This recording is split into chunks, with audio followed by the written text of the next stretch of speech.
Abiding can give us hope when things are hard. Just this morning at our breakfast table, I was talking with a couple that was saying, how do we keep going if you hear these hard stories, and yet if there isn't any hope? And then we talked about but we're a resurrection people. There's always hope. There's always hope, even in the darkest of places, even when the obstacles are so real.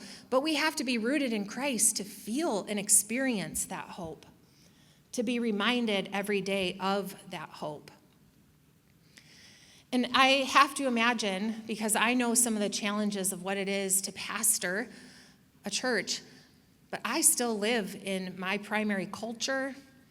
I have family that lives very nearby.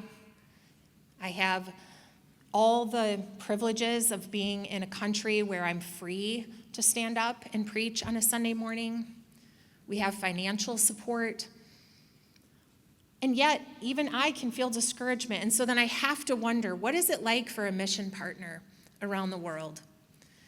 Whether you're native to that country where you serve, or maybe it's another culture for you, you've been called out. You have maybe been called to be in a place where you are farther away from your family. Maybe where the language isn't your heart language.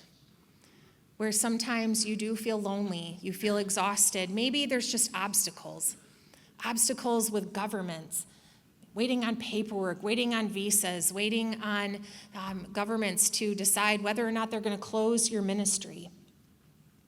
Maybe there's even persecution in the places where you serve. And so because of that, we need to stay abiding in Christ, abiding in the vine, so that on the days that we feel the most discouraged, that we're reminded we're not alone. We serve a God who was and is to come, but to remember that he is today. In the RCA, part of the liturgy that I love when we come to the communion table is that we talk about how we remember what Christ has done in the past, but we commune with him today. We commune with the living, risen Jesus. And so when we abide in that, we remember that he's alive. He's doing resurrection miracles each and every day.